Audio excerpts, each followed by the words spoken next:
What's up, guys? Welcome back to Capybara Go, and today we will talk about the chests and the collectibles. This is a pretty complex topic, but at the same time it's pretty easy. We will start with the chests. Those things are being dropped everywhere.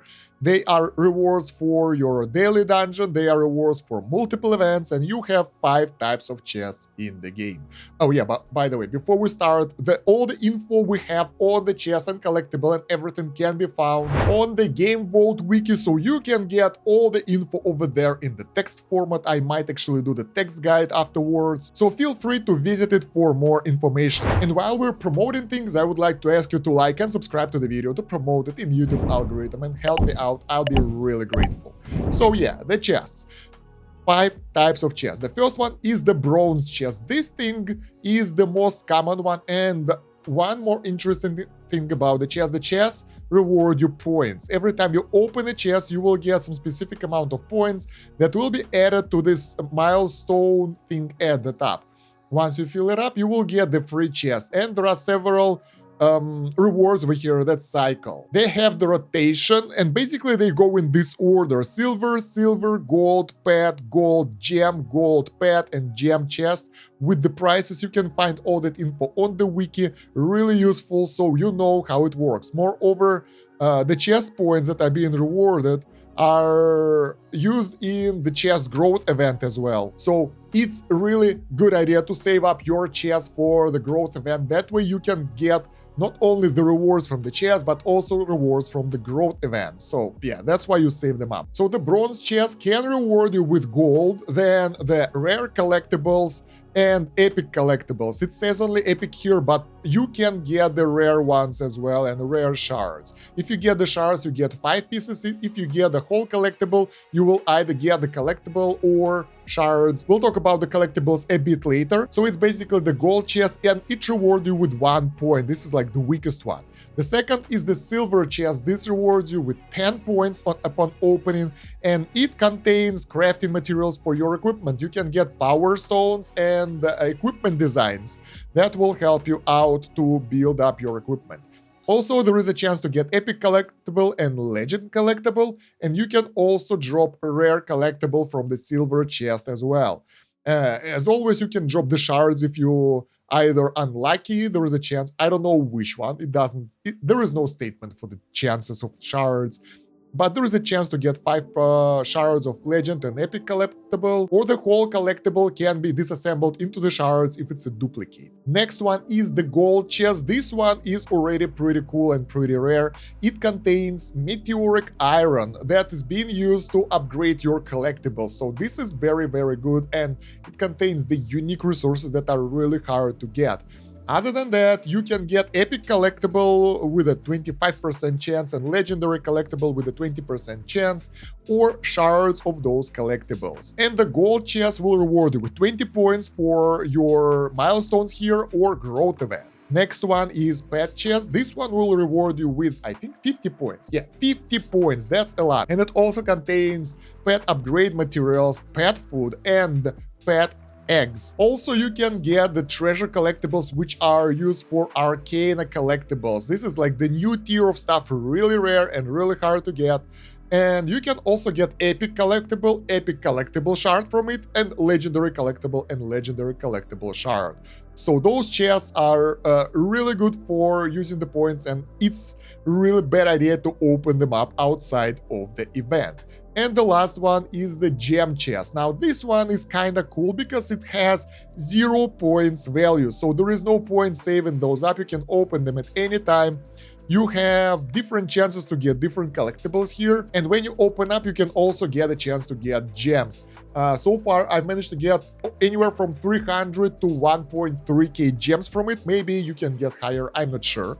It's the chance. But also, this is the only chest that will give you mythic collectibles, 25% chance and 70% chance to get legendary collectible and 5% to get treasure collectible.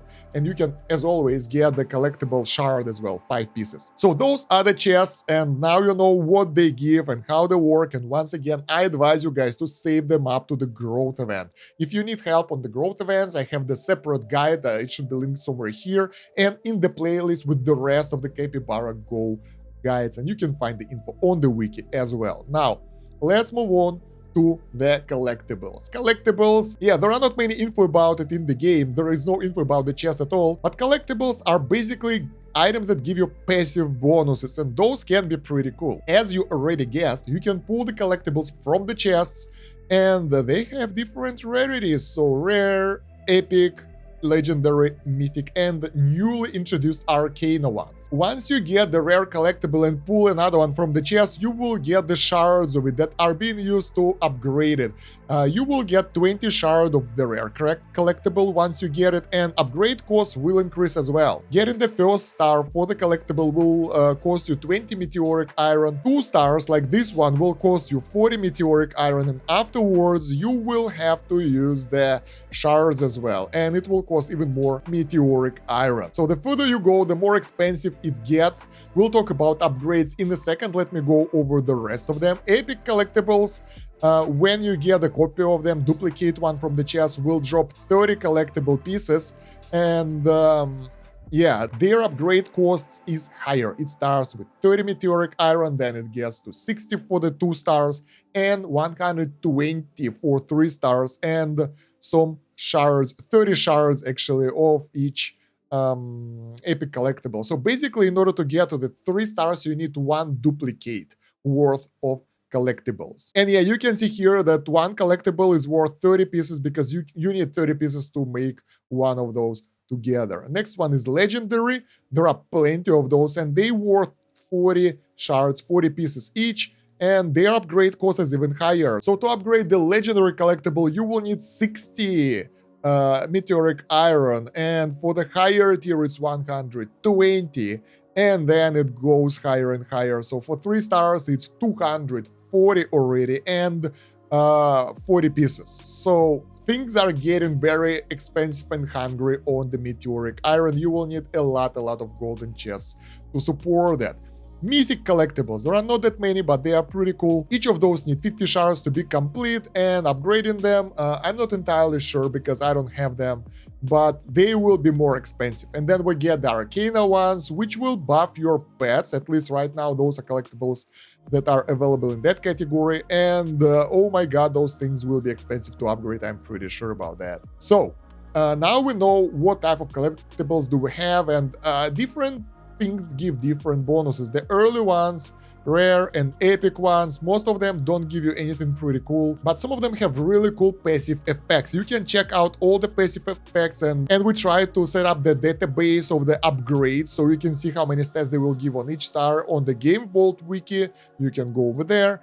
But yes, this one will give us lifesteal, for example, as a passive bonus, but this one will give us just the stat bonus. So some of those can be better, some of those could be worse. Basically, if you're looking for the basic stats, go for attack, then go for HP, and defense is the worst stat so far, so it's totally not worth it. And the higher you go in the tiers, the more interesting the effects will be. My favorite so far, where is it? Like, for example, Lucky Rabbit Foot over here can increase the chance of legendary skill spawn, which is already pretty cool by itself during your runs. Then we get the Dark Moon card, which will give you mythic skill spawn chance during your run. So yeah, those are pretty cool. Some of those rewarded with extra gold during the events, and some of them, rare events for example, can increase your AFK time, which is pretty useful for AFK events. So right now my AFK time is plus 200 minutes, which is pretty cool. It allows me to not miss that thing out. So mythic ones, they all have really cool bonuses. So daily gem earnings from privilege cards, dodge rate on this one. This will give us the damage to the boss. This will give us flat damage reduction bonus. Really cool. I might need to make a tier list of the collectibles later on. Let me know if you need that. But I mean, oh yeah, you can upgrade them, so tier list would be useful. And the top tier ones will allow pets to be way better, but they are really hard to get for free-to-play players. It's costly, let's put it like that. It will take a while, and hence I don't have that much information about that as well. My tip would be focusing on the collectibles, arcana collectibles that are working for your pets. For example, I really like the unicorn and the demon purple fox. They are really good. Elsa might be nice as well, but she is immortal rarity, so I don't have that yet. So yeah, focus on the things that you need. Now, let's move on to the next collectible part, sets. Basically, how I would advise you guys to upgrade collectibles. Early on, you can upgrade collectibles for the stats that you need. Don't overspend it. The cheap upgrades are nice. They don't cost you that much, so HP and attack bonuses they are not that great, but they are there. You can get additional attack over here. Those are flat bonuses, so don't worth it that much. I don't know why I upgraded this one. So you can get some pretty good stats out of it. But later on, once you get that many collectibles, you can't upgrade everything or you will run out of resources. And the advice is to upgrade them when you have the sets to get the set bonus upgrade. Because the set bonus gives you percentage, which is a multiplicative bonus, which will be added on top of your stat bonuses. The thing is, there are different sets. Some of those will give you defense, and this is obviously the worst of them all. Then we get the exotic treasures that will give us attack bonus, which is already better.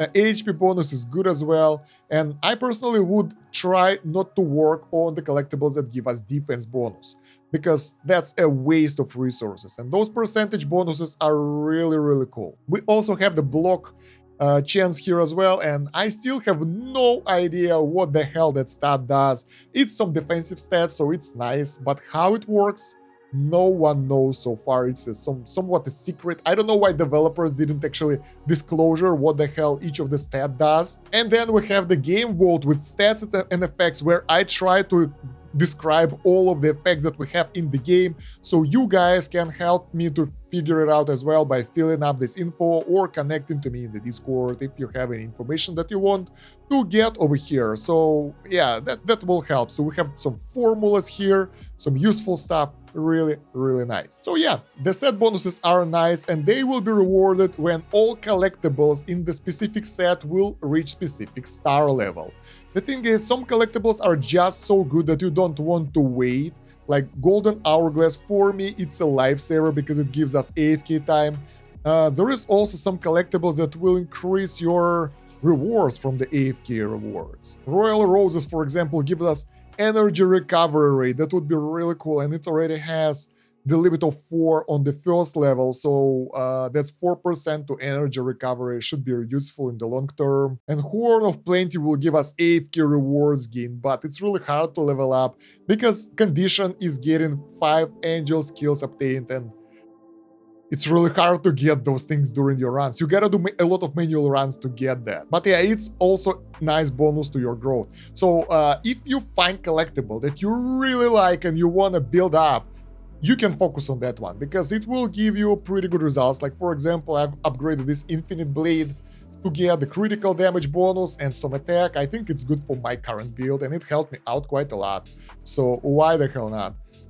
And you can work on those things. For example, lifesteal over here. Why the hell not? It's nice. And you can find all the upgradable collectibles in the third tab. They are kind of filtered out, so you can work only on the things that you can upgrade. But as you can see, I haven't upgraded many of them. I'm waiting to get the full sets, to get the attack bonuses, for example. I can work on them separately. For example, I know that this set will give me attack, so I can upgrade all of them to level 3 and get the bonuses straight away, but I'm waiting for something. I'm not sure what exactly. And obviously getting the treasure sets that are higher over here will be easier because those are less rare, and the chance to get them will be higher than getting... Oh, this one is close, actually. Than getting all of the legendary sets or even mythic ones. So this is pretty cool. That gives us gold gain from the map runs. That's nice. I just need pot of treasure for this. So you can start preparing early on. Let's put it like that.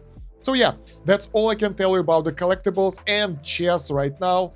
Let me know if I missed something in the comments, or what do you think of this guide, or if you want any other specific guide. You can always check the description and the pinned comment for the playlist with the rest of Capybara Go guides and the Game Vault Wiki with the overall collection of info on the game. Really cool stuff, and contribute if you can. Even small contributions help. It's free. You just need to register. And yeah, other than that, thank you very much for watching. It's been Stan Kosh. Have a good one. Bye.